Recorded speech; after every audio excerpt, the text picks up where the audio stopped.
अस्सलामुअलैकुम। अपनी lecture series को आगे बढ़ाते हुए आज से हम पेपर 5 यानी knowledge of computers computer applications को स्टार्ट कर रहे हैं। आज हमारा पहला लेक्चर है और एज पर सिलेबस हमारा पहला टॉपिक है ई ऑफिस सिस्टम। यहाँ मैं आपको बता दूं कि जब JNK में HOD लेवल्स और सेक्रेटरेट में ई ऑफिस को इंट्रोड्यूस किया गया था तभी मैंने ई ऑफिस को कवर करके 2 वीडियोस अपनी चैनल पे अपलोड किए थे। लेकिन रिसेंटली ई ऑफिस का वो पहला वर्जन, वो इनॉग्रल वर्जन अपग्रेड किया गया और आजकल अपग्रेडेड वर्जन चल रहा है। सो इट बिकम्स नेसेसरी कि मैं फिर से ई ऑफिस को यहाँ पे कवर करूँ, उसका अपग्रेडेड वर्जन आपके सामने लेके आऊँ, किस तरीके से आजकल जो वर्जन चल रहा है ई ऑफिस में उसमें काम करना है, किस तरीके से उसमें फाइलिंग करनी है, वो आपको दिखाऊँ। ई ऑफिस में साइन इन करने से पहले हमारे लिए ये जानना जरूरी है कि ई ऑफिस है क्या, इसे कब लॉन्च किया गया, क्यों लॉन्च किया गया और इसके क्या क्या फायदे हैं। क्योंकि ये आपको क्वेश्चन भी आ सकता है जहां पे आपको ई ऑफिस साइन इन के बगैर कुछ सब्जेक्टिव भी पूछा जा सकता है। E office department of information technology of India का एक मिशन मोड प्रोजेक्ट है under national e governance plan, जो कि लॉन्च हुआ था 2008 में इस उम्मीद के साथ कि गवर्नमेंट ऑफिस को कन्वर्ट किया जाएगा पेपरलेस ऑफिस में विद इन 5 ईयर्स। इस प्रोडक्ट को डेवलप किया NIC ने और ये उम्मीद की जा रही थी कि इससे ऑफिसेज में और एफिशिएंसी, इफेक्टिवनेस और ट्रांसपेरेंसी आएगी ताकि inter and intra government transactions और प्रोसेसेस जो है वो आसान हो जाए और ट्रांसपेरेंट बन जाए। ई ऑफिस प्रोजेक्ट जो है ये माना जाता है 5th pillar of digital India, क्योंकि इससे अकाउंटेबिलिटी, ट्रांसपेरेंसी, इनोवेशन को बढ़ावा देने का मकसद जो है वो पूरा करने का गवर्नमेंट ने ठान ली है। जो भी कन्वेंशनल गवर्नमेंट ऑफिसेज है उनको और ज्यादा एफिशिएंट और ट्रांसपेरेंट बनाने के लिए, ताकि huge amount of paper work खत्म हो जाए, ई ऑफिस को इंट्रोड्यूस किया गया। ई ऑफिस में एक कंपोनेंट है ई फाइल, जो कि एक पेपरलेस फाइल है और इस फाइल के थ्रू हम नोटिंग, रेफरेंसेस, अटैचमेंट, ड्राफ्ट्स वगैरह अप्रूवल के लिए डाल देते हैं और इस फाइल को हम ट्रैक भी कर सकते हैं, इसकी मूवमेंट को हम देख भी सकते हैं। तो ई ऑफिस एक कंप्लीट डिजिटल वर्क प्लेस है जो कि बेस्ड है सेंट्रल सेक्रेटरेट मैनुअल पे। ठीक है, ई ऑफिस अपने यूजर्स को ये हक देता है कि वो क्रिएट और मैनेज करे इलेक्ट्रॉनिक डॉक्यूमेंट्स, जो कि फिर देखे भी जा सकते हैं, शेयर भी किए जा सकते हैं और सर्च भी किए जा सकते हैं। ई ऑफिस में डिफरेंट यूजर्स ट्रैक रख सकते हैं अपनी फाइल्स का, ट्रैकिंग हिस्ट्री इसमें देखी जा सकती है। अगर एक फाइल को एक बंदे ने बनाया है फिर वो दूसरे बंदे को डालता है, इसमें उसने ड्राफ्ट्स अटैच किए हैं, अगर वो ड्राफ्ट्स किसी ने मॉडिफाई किए तो उन मॉडिफिकेशंस को भी ट्रैक किया जा सकता है। ई ऑफिस में जो भी काम होता है एट वेरियस स्टेज वो बड़े ही डायनेमिक तरीके से होता है। E office speedy disposal of work को एंश्योर करता है और फाइल मूवमेंट को रिकॉर्ड करता है। अब बेनिफिट्स ऑफ ई ऑफिस। पहला तो ई ऑफिस एंश्योर करता है ट्रांसपेरेंसी। जैसे मैंने आपको बताया, फाइल मूवमेंट, ड्राफ्ट की मॉडिफिकेशन, रिसीट्स की मूवमेंट, ट्रैकिंग हिस्ट्री, सब कुछ हम देख सकते हैं ई ऑफिस में। तो ऑब्वियसली इसकी वजह से ट्रांसपेरेंसी एनहांस होती है वर्क में।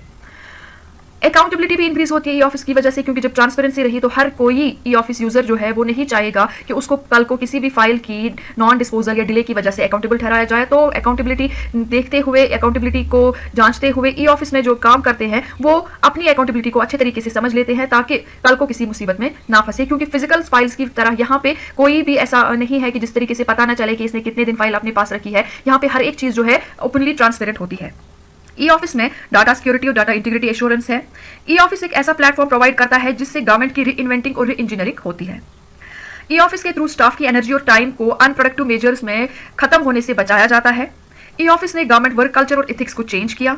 E office greater collaboration promote करता है वर्क प्लेस में और जिस वजह से इफेक्टिव नॉलेज मैनेजमेंट भी होती है। ये थे कुछ बेनिफिट्स ई ऑफिस के, और ई ऑफिस कब और कैसे वजूद में आया और क्यों वजूद में आया। नाउ ई ऑफिस हर कोई एक्सेस नहीं कर सकता है, इसके लिए हमें प्रॉपरली यूजर आईडी और ईमेल चाहिए होता है, पासवर्ड चाहिए होता है। वो यूजर आईडी हमारा ईमेल होता है जो हमें NIC की तरफ से मिलता है। तो हमें क्या करना पड़ता है, जो भी हमारे डिपार्टमेंट के नोडल ऑफिसर्स होते हैं उनके थ्रू अपनी एम्प्लॉइज की डिटेल्स भेजनी पड़ती है NIC, वहां से हमारे लिए ईमेल आईडी और पासवर्ड जनरेट होता है। उस ईमेल आईडी का हम पासवर्ड चेंज कर देते हैं email.gov.in पे और अपना एक सिक्योर पासवर्ड रख देते हैं। उसके बाद उस ईमेल आईडी को एज यूजर नेम हम यूज करते हैं और पासवर्ड हमारा जो हमने चेंज किया होता है वो हम यूज करते हैं। हमारे पास 2 टाइप्स के डिपार्टमेंट होते हैं, एक वो डिपार्टमेंट जिनके पास लीज लाइन है NIC की, और दूसरे वो जिनके पास नहीं है। जिनके पास लीज लाइन है उनको VPN रजिस्ट्रेशन की जरूरत नहीं पड़ती, अलबत्ता जिनके पास लीज लाइन नहीं है उनको VPN के थ्रू ई ऑफिस को एक्सेस करना पड़ता है। ठीक है, ई ऑफिस को एक्सेस करने के लिए हमें मोजिला फायरफॉक्स की जरूरत पड़ती है। ऑल्दो क्रोम में भी ई ऑफिस चलता है बट उतने अच्छे से नहीं चलता जितना अच्छा ये मोजिला फायरफॉक्स में चलता है। तो ई ऑफिस में कैसे लॉग इन किया जाए, चलिए हम देखते हैं। अपना ब्राउजर खोलिए और वहां पे लिखिए saccess.nic।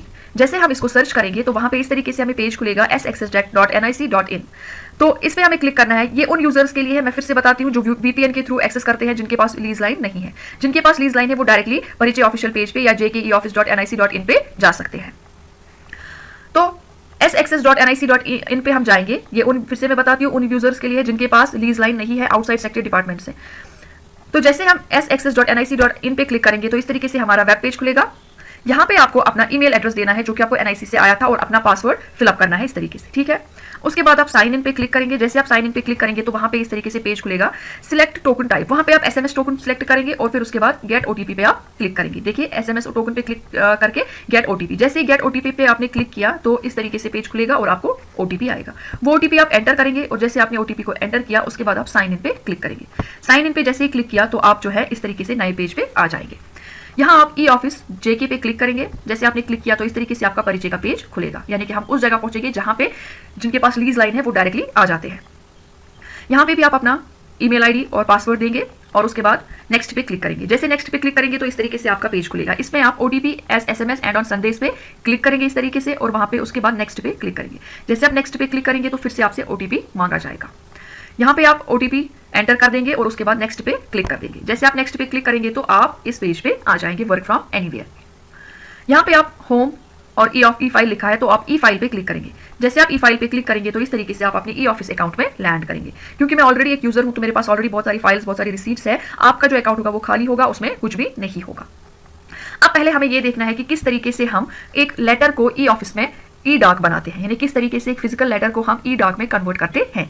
तो हमें क्या करना है, पहले अपनी लेटर को या जो भी ऑर्डर है, जो भी कम्युनिकेशन है जिसको आपने ई ऑफिस में एज रिसीट डालना है, जिसपे आपको काम करना है ई ऑफिस में, आप उसको कन्वर्ट करेंगे फिजिकल डाक से पहले किसमें, स्कैन करके इसमें पीडीएफ फाइल में, ठीक है। आप एक अपनी फिजिकल डाक का एक पीडीएफ फाइल बनाएंगे और उसका साइज होना चाहिए 20 MB से कम, 20 MB से कम की एक पीडीएफ फाइल आप बनाएंगे और अपने कंप्यूटर में सेव करेंगे, चाहे डाउनलोड्स में, चाहे डॉक्यूमेंट्स पे, कहीं पे भी डेस्कटॉप पे वो आप सेव करके रखेंगे, ठीक है। तो अब उस पीडीएफ फाइल को हम क्या करेंगे, हम उसको बनाएंगे ई ऑफिस के लिए ई डाक, जिसे हम रिसीट का नाम देते हैं, ठीक है। तो आप क्या करेंगे, अपने ई ऑफिस में जाके जहां पे आर लिखा है उस पर क्लिक करेंगे तो इस तरीके से आपका रिसीट का पोर्शन खुल जाएगा, जिसमें लिखा होगा receipt, browse and diarize, inbox, created, sent, initiated, action, acknowledgement और क्लोज्ड। आपको जाना है ब्राउज एंड डायराइज पे, उस पर क्लिक करेंगे तो इस तरीके से वहां पे इलेक्ट्रॉनिक नीचे आ जाएगा। आप इलेक्ट्रॉनिक पे क्लिक करेंगे तो इस तरीके से आपका पेज खुलेगा, ठीक है। यहाँ पे ऊपर लेफ्ट साइड से अपलोड लिखा है तो आप उस अपलोड पे जो है क्लिक करेंगे। जैसे आपने अपलोड पे क्लिक किया तो आपके कंप्यूटर से आपके पास जितने सारे पीडीएफ है वो शो हो जाएंगे। जहां पे आपने अपना स्कैनड पीडीएफ रखा है वहां आप जाएंगे और उसको जो है यहाँ पे अपलोड करेंगे। मैं RSM23 को अपलोड कर देती हूँ इस तरीके से, तो ये अपलोड हो गया। नाउ दूसरे साइड से हमें डिटेल्स देनी है। डायरी डिटेल्स में आप कुछ भी नहीं करेंगे, उसको अनटचड रखेंगे। कॉन्टैक्ट डिटेल्स में जहां पे आपको स्टार देके है वो आपको जो है फिलअप करना है, name, designation, address, category, main category और सब्जेक्ट, ठीक है। मैं बाकी जगहों पे डैश डैश डाल देती हूँ और मेन कैटेगरी में मैं लेटर लिख देती हूँ और सब्जेक्ट में RSM23। इस तरीके से मेन कैटेगरी में मैंने लेटर लिख दिया और सब्जेक्ट में RSM23। नाउ मेरे पास 3 ऑप्शन आते हैं नीचे, generate, generate and send, generate and copy. Generate अगर मुझे खुद के लिए ये रिसीट जरूरत है, मुझे खुद इस पे काम करना है। जनरेट एंड सेंड अगर मैं किसी और को ये भेज रही हूँ, मुझे खुद काम नहीं करना। जैसे हमारे रिसीट सेक्शन में क्या होता है, वहां पे ये रिसीट्स बनते हैं और उनको फिर डायरेक्टली एचओडी को डालना होता है। तो वो क्या करते हैं काम, वो वहां पे जनरेट और सेंड कर देते हैं और डायरेक्टली वो किसमें, जिसको उनको डालना होता है उनको डाल देते हैं। जनरेट एंड कॉपी यानी कि यहाँ पे क्या होगा, एक कॉपी हम खुद को रखेंगे और एक कॉपी किसी और को भेज देंगे इस रिसीट की, क्योंकि हमें अभी खुद फाइल में इस पे काम करना है। तो हम जनरेट पे क्लिक करेंगे। जैसे हम जनरेट पे क्लिक करेंगे तो इस तरीके से हमारा रिसीट जो है वो बन जाता है, ठीक है। ये हमारा रिसीट हुआ। रिसीट में यहाँ ऊपर है मूवमेंट, इसमें हम रिसीट की मूवमेंट को ट्रैक कर सकते हैं कि ये रिसीट कहाँ से आया, किसने बनाया, कहाँ गया। कॉपी, इस रिसीट को कॉपी कर सकते हैं। सेंड, हम इस रिसीट को किसी और को भेज सकते हैं। पुट इन ए फाइल, एक फाइल में डाल सकते हैं। एडिट, इसमें जो है नाम वगैरह चेंज कर सकते हैं। अटैच, इसमें अगर कुछ और हमें अटैच करना हो। ड्राफ्ट, अगर इसमें कोई ड्राफ्ट डाल देना हो। क्लोज, अगर इसको क्लोज करना हो। जनरेट, एक्नॉलेजमेंट, अगर एक्नॉलेजमेंट जनरेट करनी है, ठीक है।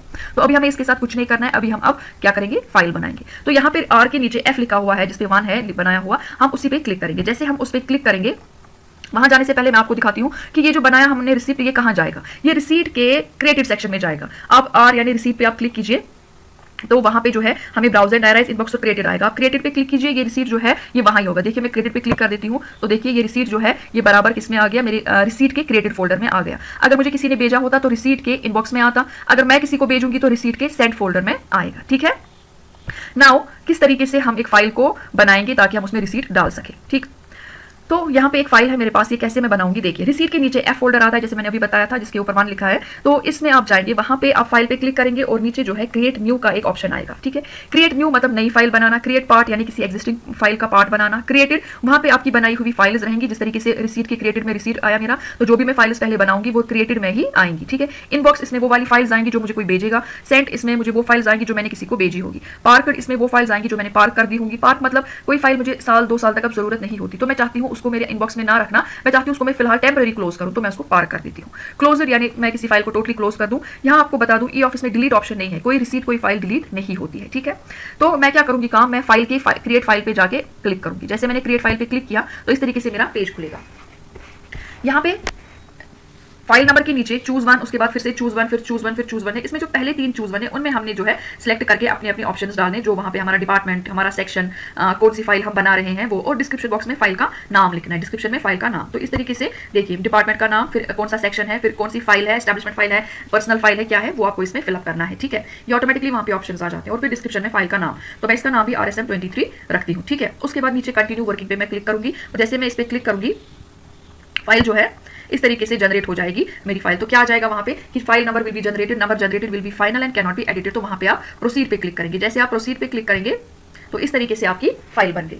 अब इस फाइल में हमें क्या क्या ऊपर ऑप्शन आते हैं। एफ मतलब फाइल, मूवमेंट मतलब फाइल की मूवमेंट अगर आपको जाननी है कि कहां से आई, किसने डाली, चाहे अगर आपने खुद ना बनाई हो, कहीं और से आई हो, तो मूवमेंट में आप फाइल की मूवमेंट निकाल सकते हैं। डिटेल्स में भी इसकी डिटेल्स आपको मिलेंगी फाइल की।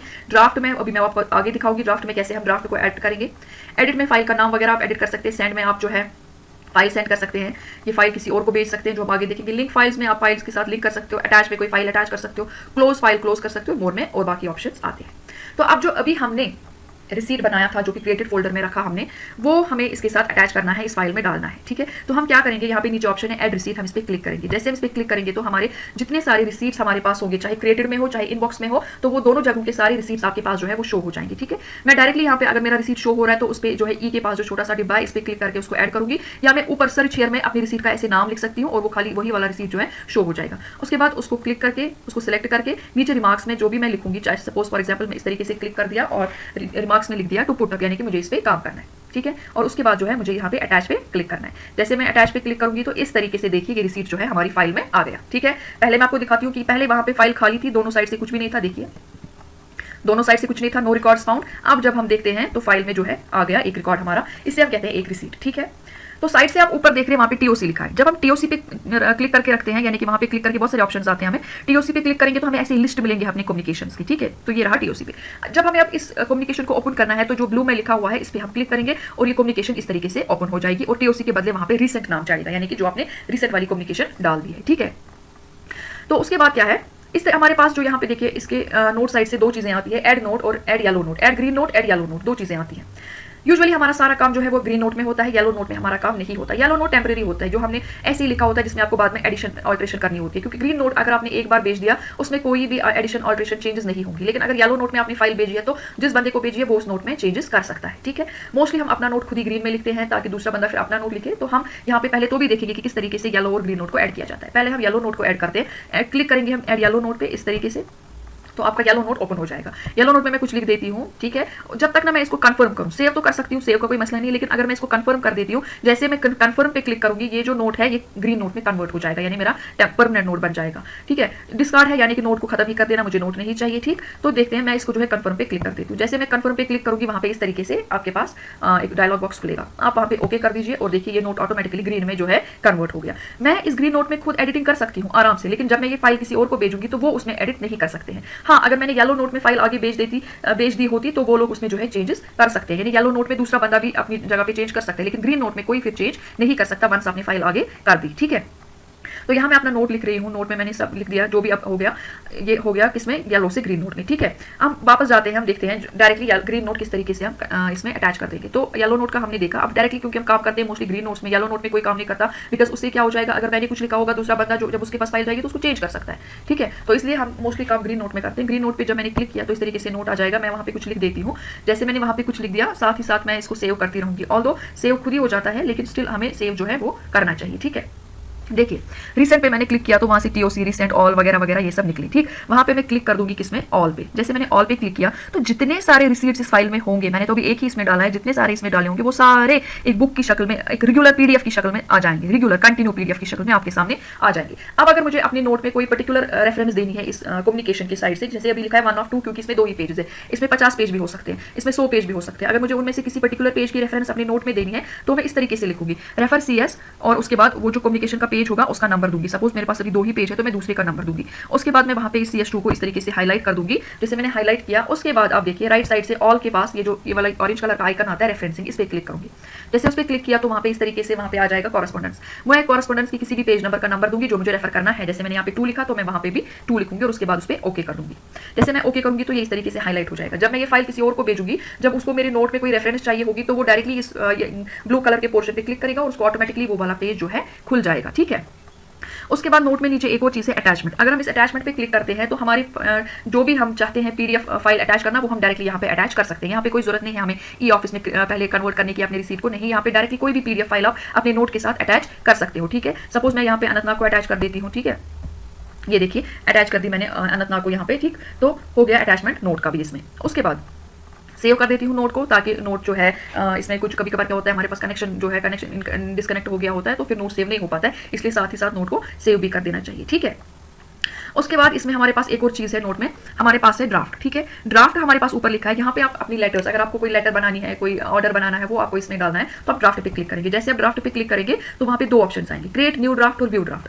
आपको करना है क्रिएट न्यू ड्राफ्ट। ठीक है, क्योंकि आप ड्राफ्ट डाल रहे हैं। अगर आपके पास आती है फाइल और आपको इस ड्राफ्ट को अप्रूव करना है, जिसमें एक फाइल आपके पास आती है और आपको उसमें ड्राफ्ट देखना है, किसी और ने ऑलरेडी डाला है, तो आप करेंगे व्यू ड्राफ्ट। ठीक है, तब आपके पास वहाँ पे जो है डिस्पैच, और अगर आप अप्रूविंग अथॉरिटी है तो वहाँ पे आपको अप्रूव और डिस्पैच का ऑप्शन आएगा। अगर आप अप्रूविंग अथॉरिटी नहीं है तो आप खाली ड्राफ्ट को देख सकते हैं। ठीक है, तो यहाँ पे क्योंकि मैं पुटअप ही कर रही हूँ ड्राफ्ट को, तो मैं करूंगी किस पे क्लिक, क्रिएट न्यू ड्राफ्ट पे। व्यू ड्राफ्ट याद रखिए उनके लिए जिनको मैं फाइल भेजूंगी और उनको वहां ड्राफ्ट देखना होगा तो वो करेंगे व्यू ड्राफ्ट पे क्लिक। और अगर वो अप्रूविंग अथॉरिटी है तो उनको वहां पे फिर व्यू करने के बाद अप्रूव का भी ऑप्शन आएगा और डिस्पैच का भी ऑप्शन आएगा, क्योंकि जो आपकी अप्रूविंग अथॉरिटी होती है वही खाली डिस्पैच कर सकता है E-ऑफिस में, उसके बगैर और कोई डिस्पैच नहीं कर सकता है। ठीक है, तो मैं यहाँ पे जो है क्रिएट न्यू ड्राफ्ट पे क्लिक करूंगी। उसके बाद डायरेक्टली देखिए इस तरीके का ड्राफ्ट मेरे पास आ जाता है। तो यहाँ पे मैं अपना ड्राफ्ट लिख दूंगी, जो भी मुझे यहाँ पे बनाना होगा, लेटर होगी, ऑर्डर होगा, सर्कुलर होगा, मेमोरेंडम होगा, तो मैं इस तरीके से यहाँ पे लिखूंगी। देखिए यहाँ पे भी अटैचमेंट है। यहाँ पे जो ये अटैचमेंट है इसमें आप कुछ भी अटैच कर सकते हैं। यहाँ पे खाली आपको PDF अटैच नहीं होगा, यहाँ पे आपको वर्ड फाइल होगा, यहाँ पे आपको एक्सेल फाइल, जो भी फाइल आपके पास होगी, जो भी आप है वो आप अटैच इसमें कर सकते हैं। ठीक है, उसके बाद नीचे ऑप्शन है सेव। जैसे आपने अटैच कर दिया तो उसके बाद आप जो है सेव करेंगे। आपको यहाँ से ड्राफ्ट डिटेल्स में कुछ नहीं करना है, वहाँ पे हर एक चीज ऑटोमेटिकली खुद ही भर गई होती है। ठीक है, तो उसके बाद जो है आप करेंगे सेव पे क्लिक। जैसे आपने सेव पे क्लिक किया तो ये ड्राफ्ट ऐसा बन जाएगा। ठीक है, और उसके बाद आप क्या करेंगे काम, ऊपर वो F लिखा है तो आप वापस उस F पे जाएंगे। ये जो F लिखा है यहाँ पे F पे क्लिक करेंगे तो आप फिर से वापस अपनी फाइल में आएंगे। इस फाइल में ड्राफ्ट ऑलरेडी सेव हुआ है, आपका नोट भी इसमें सेव है, आपका अटैचमेंट भी है नोट पे। ठीक है, और आपका वहां से कम्युनिकेशन भी है। अब अगर आप चाहते हो इस फाइल में और एक रिसीट डालना, ठीक है, तो आप करोगे एड रिसीट पे फिर से क्लिक। जैसे आप एड रिसीट पे क्लिक करोगे तो इस तरीके से आपके सारे के सारे रिसीट्स आपके सामने आ जाएंगे और जो भी आपको रिसीट इसमें डालना होगा वो आ जाएगा। ठीक है, जो भी रिसीट आपको इसमें डालना होगा उस पर आप यहाँ पे जिस तरीके से पहले किया उस पर क्लिक करेंगे, फिर उसको आप एड अप इसमें करोगे। अगर आप ऐसे नहीं चाहते हो कि ऐसे नहीं हो, आपके पास आपको यहाँ पे रिसीट नहीं मिल रहा है, आप ऐसे नहीं चाहते हो रिसीट डालना, आप पहले आपके पास 2 नाम 2 सेम नाम शो हो रहे हैं लेकिन आपको समझ नहीं आ रहा है कौन सा रिसीट डालना है, तो आप क्या करेंगे, आप जाएंगे रिसीट में। ठीक है, इसको क्रॉस करेंगे साइड से और आप जाएंगे रिसीट में ऊपर यहाँ पे। ठीक है, रिसीट में आप जाएंगे अपने इनबॉक्स में। ठीक है, इनबॉक्स में गए तो वहाँ पे आपके पास रिसीट्स आएंगे बहुत सारे। रिसीट जो भी आपके पास है उसको आप सिलेक्ट करके ऊपर जो है पुट इन ए फाइल करके फाइल में डाल देंगे। जैसे पुट इन ए फाइल कर दिया और इस तरीके से जो है फाइल में आप वहाँ से आपको बहुत सारी फाइल शो होगी, आप अपनी RSM फाइल में वो डाल देंगे। ठीक है, अगर आपको फाइल शो नहीं हो रही है तो आप सर्च में RSM लिख दें और अपनी फाइल आपको शो हो जाएगी। इसमें आप डाल सकते हैं और जिस तरीके से पहले आपने डाला उसी तरीके से यहाँ पे भी डाल सकते हैं। ठीक है, अब अगर आप चाहते हो नहीं मुझे नहीं पता कि यही वाला रिसीट है कि नहीं, आप क्या करोगे काम, आप पहले रिसीट को इस तरीके से खोल दोगे। कैसे, जैसे आप यहाँ गए, आप यहाँ पे जो है रिसीट हमारा है, इसमें जो ग्रीन कलर से सॉरी ब्लू कलर से लिखा है, आप इस ब्लू कलर पे क्लिक कर दोगे। जैसे आप ब्लू कलर पे क्लिक कर दोगे तो इस तरीके से आपके सामने रिसीट जो है वो खुल जाएगा। ठीक है, जैसे रिसीट खुल गया, आपने देखा हाँ जी यही वाला रिसीट मुझे फाइल में डालना है, तो आप पुट इन ए फाइल करोगे और पुट इन ए फाइल करने के बाद आपको वैसे ऑप्शन आएगा फाइल का और आप ये फाइल में डाल सकते हो। ठीक है, तो बैक इन द फाइल, हमारी अपनी फाइल पे हम वापस आते हैं। हमारे पास फाइल यही थी, इसमें हमारा एक रिसीट था। अगर और डालना चाहते हो तो मैंने आपको 3 ऑप्शन उसके बताया किस तरीके से, या तो पहले डालो जनरेट करके ही, या तो आप बाद में ऐड रिसीट करके डाल दो, या तो वहां से ओपन करके receipt put in A file कर दो, वैसे डाल दो। ठीक है, अब हमारे पास फाइल रेडी है तो हम इसको अब सेंड कर देते हैं। ऊपर सेंड का ऑप्शन है, हम इसको सेंड करेंगे। जैसे हम सेंड पे क्लिक करेंगे तो इस तरीके से हमारे पास जो है पेज खुलेगा। ठीक है, वहां पे जो है टू आएगा, जहां पे टू आता है वहां पे आपको जो है आपको जिस बंदे को फाइल भेजनी है E-ऑफिस में उसका आप नाम लिखेंगे। ठीक है, सपोज मैंने कुछ बशीर लिख दिया तो इसमें जो है जितने सारे बशीर मेरे लिस्ट में है, मेरे डिपार्टमेंट के E-ऑफिस में है, वो सारे यहाँ पे शो हो जाएंगे। तो मैं जो है एक बशीर को जो है उसका नाम इस पर सिलेक्ट करके सेंड पे क्लिक कर दूंगी। ठीक है, जैसे मैंने सेंड पे क्लिक कर दिया तो ऑटोमेटिकली मेरी फाइल जो है वो चली जाएगी और मैं लैंड कर दूंगी कहाँ पे, अपनी इनबॉक्स में वापस इस तरीके से। अब मैं चाहूंगी कि मैं देखूं मेरी फाइल कहाँ गई, तो मैं फाइल जो है उसके सेंट में जाऊंगी। ठीक है, फाइल के सेंट में मैं क्लिक करूंगी तो देखिए ऊपर मेरी फाइल है और ये किसको गई है, बशीर अहमद आखून को गई है ये फाइल। ठीक है, तो उसके बाद जो है ये फाइल अगर मुझे पुल अप करनी है, क्या करनी है, मुझे ये फाइल को पुल अप करना है, यानी कि ये जो फाइल मैंने भेजी है मुझे बशीर साहब को नहीं भेजनी थी, मुझे किसी और को भेजनी थी। तो मैं क्या करूंगी, यहाँ पे एक छोटा सा ऑप्शन है, ठीक है, आप देखिए, इस पे जब आप क्लिक करेंगे वहां पे इस तरीके से पुल बैक आता है, ठीक। तो मैं इस पे क्लिक करूंगी, जैसे मैं इस पे क्लिक करूंगी ये जो फाइल है इस तरीके से जो है ये वहां पे रिमार्क्स आएगा मुझे, मैं वहां पे लिख दूंगी नीडेड बैक, रॉन्गली सेंट या एड मोर इन नोट वगैरह, जो भी जिस वजह से मुझे ये फाइल वापस लानी होगी। लेकिन ये फाइल मैं तभी तक वापस ला सकती हूँ अगर उन्होंने ओपन ना की हो। अगर उन्होंने ओपन करके इसमें नोट वगैरह लिख दिया होगा कुछ, तो मैं वापस नहीं ला सकती हूँ। अगर उन्होंने ओपन कर दी तो मैं वापस नहीं ला सकती हूँ। अगर उन्होंने ओपन नहीं की तो मैं यहाँ से पुल बैक करके फाइल को पुल वापस कर सकती हूँ, ठीक है। मैं फिर से बता रही हूँ, अगर उन्होंने फाइल को ओपन नहीं किया है, ठीक है, तो मैं इसको पुल बैक कर सकती हूँ। अगर उन्होंने फाइल को ओपन किया है तो हमारे पास जो है कुछ और ऑप्शन होते हैं, उसके थ्रू मैं फाइल को ला सकती हूँ। लेकिन अगर उसमें नोट वगैरह उन्होंने ऐड किया है और ऐसे ही रखा है तो मैं फाइल को किसी भी तरीके से उनके अकाउंट से नहीं ला सकती हूँ, ठीक है। वंस मैंने जो है इस पे लिख दिया, उसके बाद मैं ओके कर दूंगी। जैसे मैं ओके करूंगी तो मेरी फाइल जो है वो वापस मेरे पास आ जाएगी, ठीक है। ये देखिए, ये फाइल मेरे पास RSM23 वापस आएगी। लेकिन ये किस में आएगी मुझे, अब ये मुझे आएगी मेरी जो मेरा जो अकाउंट है उसके इनबॉक्स में नहीं आएगी, ये उसके क्रिएटेड फोल्डर में आएगी। मुझे किस में आएगी, क्रिएटेड फोल्डर में आएगी, क्योंकि ये मैंने क्रिएट की हुई थी फाइल, ठीक है। मेरे इनबॉक्स में देखिए नहीं है, तो ये किस में जाएगी, ये मेरे क्रिएटेड फोल्डर में जाएगी, जो मैंने क्रिएट किया हुआ था फोल्डर उसमें जाएगी, ठीक हो गया ये फाइल का ऑप्शन। नाउ नेक्स्ट हमारे पास क्या है, अगर मुझे कोई फाइल ढूंढनी है, अगर मुझे कोई रिसीट ढूंढना है कि वो कहाँ पे है, तो हमारे पास ऊपर जो है देखिए, सबसे ऊपर मैं आपको दिखाती हूँ, जब हम अपने इसमें होम पेज पे होते हैं हमारे पास ऊपर आता है dashboard, view, receipt, create, inbox, send, advance search. तो मैं क्या करूंगी काम, मैं एडवांस सर्च पे काम क्लिक करूंगी, ठीक है। अपने इनबॉक्स में जाके ऊपर एडवांस सर्च पे मैं क्लिक करूंगी, मैं सेंड में भी देख सकती हूँ, एडवांस सर्च पे जाऊंगी। अगर मुझे फाइल ढूंढनी है तो फाइल के एडवांस सर्च पे जाऊंगी, अगर मुझे रिसीट ढूंढना है तो रिसीट के एडवांस सर्च पे जाऊंगी, इशू ढूंढना है तो इशू के एडवांस सर्च पे जाऊंगी। जैसे मैं उस पर जाऊंगी मैं वहां क्लिक करूंगी, जैसे मैंने क्लिक किया तो इस तरीके से वहां पे जो है मेरा पेज खुलेगा और वहाँ पे क्या करूंगी मैं काम, मैं वहाँ पे कुछ भी लिख दूंगी। जैसे मतलब अगर मुझे फाइल ढूंढनी है तो मैं सब्जेक्ट लिख सकती हूँ फाइल का, या फाइल नंबर लिख सकती हूँ, कंप्यूटर नंबर लिख सकती हूँ। अगर मुझे रिसीट ढूंढना है तो मैं रिसीट पे क्लिक करूंगी, फिर वहाँ पे जो ऑप्शन आएंगे, सब्जेक्ट आएगा, रिसीट नंबर आएगा, मैं वो कर दूंगी सर्च में। तो उस तरीके फिर उसके बाद सर्च पे क्लिक करूंगी और वहाँ पे क्या है मुझे दिखेगा कि ये जो रिसीट है या ये जो फाइल है ये किसके पास है, जो मैंने आपको पहले ही बताया कि ट्रांसपेरेंसी। अगर मैंने ये फाइल भेजी है तो मैं यहाँ पे एडवांस सर्च में जाके देख सकती हूँ कि ये फाइल किसके पास है। अगर मैंने 2 दिन पहले ये फाइल भेजी है किसी को, अपने सुपीरियर को, तो ये फाइल कहाँ है इस टाइम पे, ये मैं अपनी फाइल के एडवांस सर्च में देख सकती हूँ। इसी तरीके से अगर मैंने कोई रिसीट भेजा है किसी को तो मैं देख सकती हूँ कि वो रिसीट कहाँ पे है। इसी तरीके से कोई और जो यूजर होगा मेरे डिपार्टमेंट का वो भी इसको लोकेट कर सकता है। तो इस तरीके से यहाँ पे हमें पता चलता है कि ट्रांसपेरेंसी भी बहुत है और अकाउंटेबिलिटी भी उस वजह से बहुत ज्यादा बढ़ जाती है ई ऑफिस में, ठीक है। तो ये ई ऑफिस का एक समअप है कि किस तरीके से कहाँ से क्या होता है, ठीक है। और विद दिस मैं आज का जो लेक्चर है उसको कंक्लूड करती हूँ। अगर आपको कोई क्वेश्चन होगा, कोई स्टेप समझ नहीं आया होगा या कोई कहीं पे आपको और क्वेश्चन होंगे तो आप मुझे कमेंट सेक्शन